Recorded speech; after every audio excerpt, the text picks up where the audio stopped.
তাহলে ঋণ পরিশোধ করা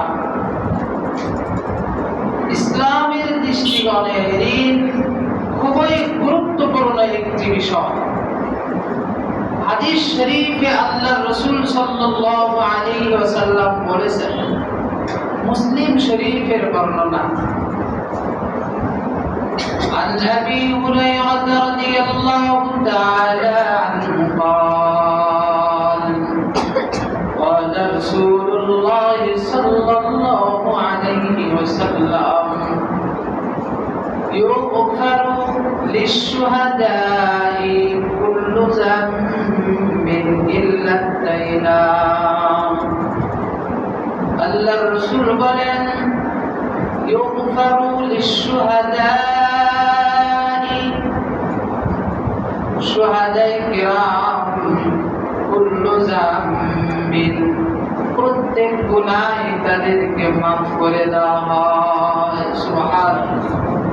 দ্বীনের জন্য, ইসলামের জন্য যারা শাহাদাত বরণ করে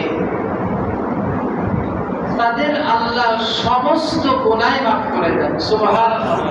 কোনো গুনাহ বাকি থাকে না শাহাদাতের মর্যাদার কারণে। কুল্লু যামবিন, প্রত্যেক গুনাহ, ইউগফারু, ক্ষমা করে দেওয়া হয়েছে।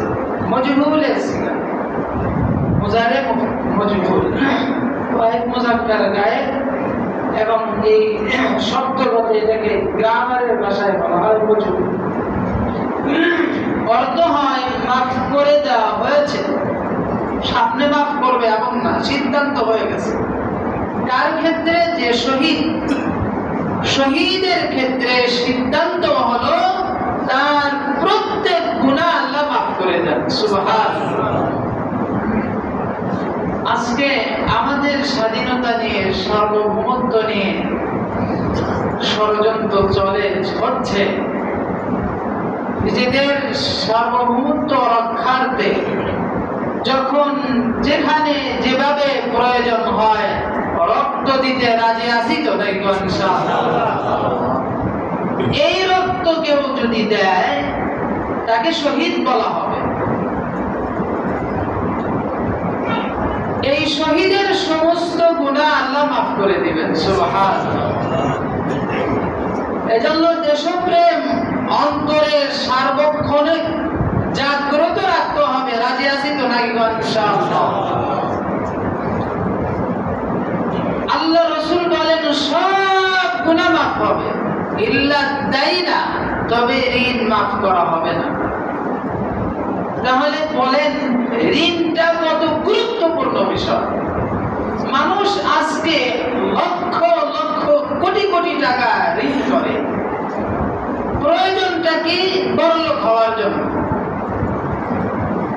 জীবন পরিচালনার জন্য, জীবন যাপন রক্ষার্থে, জীবন রক্ষার জন্য ঋণ করা, এটা একটা বিষয়।